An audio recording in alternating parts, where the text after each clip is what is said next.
Mic, please. Assalamu alaikum wa rahmatullahi wa barakatuhu.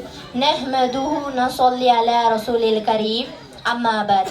ನನ್ನ ಪ್ರೀತಿಯ ಸಹೋದರ ಸಹೋದರಿಯರೇ, ಈ ಶುಭ ಸಮಾರಂಭದಲ್ಲಿ ನನ್ನ ಪ್ರವಚನದಲ್ಲಿ ವಿವರ ನಮಾಜಿನ ಮಹತ್ವ.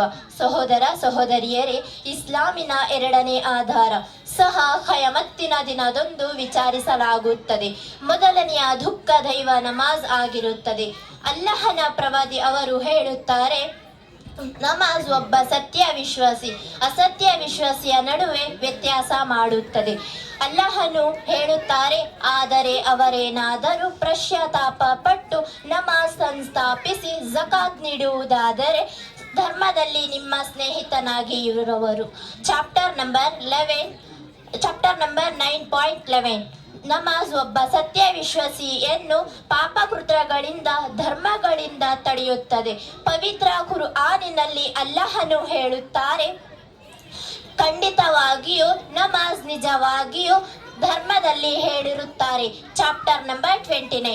ಪ್ರವಾದಿಯವರು ಅಂತಿಮದಲ್ಲಿ ನಮಾಜ್ ಕಡ್ಡಾಯವಾಗಿ ನಿರ್ವಹಿಸಬೇಕೆಂದು ಎಂಬುದೇ ಆಗಿರುತ್ತದೆ. ಸಹೋದರ ಸಹೋದರಿಯರೇ, ನಮಾಜ್ ಪಾಪಗಳನ್ನು ಅಳಿಸಲು ಅತ್ಯಂತ ದೊಡ್ಡ ಕಾರಣವಾಗಿದೆ.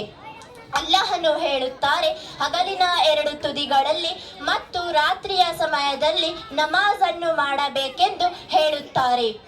ನಮಾಜ್ ನಮ್ಮ ಪಾಪಗಳನ್ನು ಅಳಿಸುತ್ತಾರೆ. Chapter number 114.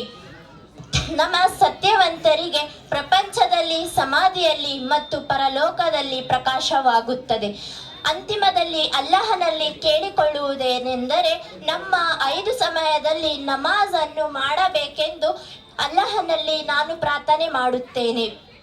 ಗುರು ಹಿರಿಯರೇ, ಸಹೋದರ ಸಹೋದರಿಯರೇ ಹಾಗೂ ನನ್ನ ಬಂಧು ಮಿತ್ರರೇ, ಕೇಳಿಕೊಳ್ಳುವುದೇನೆಂದರೆ, ನಮಾಜ್ ಕಡ್ಡಾಯವಾಗಿ ನಿರ್ವಹಿಸಬೇಕೆಂದು ನಮ್ಮ 5 ಹೊತ್ತಿನ ನಮಾಜ್ ಅನ್ನು ಓದಿಕೊಳ್ಳಿ. ನಿಮ್ಮೆಲ್ಲರ ಪಾಪಗಳನ್ನು ಅಳಿಸಲು ನಾನು ಅಲ್ಲಹನಲ್ಲಿ ಕೇಳಿಕೊಳ್ಳುತ್ತೇನೆ. ಆಮೀನ್. ಜಜಾಕಲ್ಲಾಹು ಖೈರ್. ಅಸ್ಸಲಾಮು ಅಲೈಕುಂ ವರಹಮತುಲ್ಲಾಹಿ ವಬರಕಾತುಹು. Takbir for that. Awesome. Good job.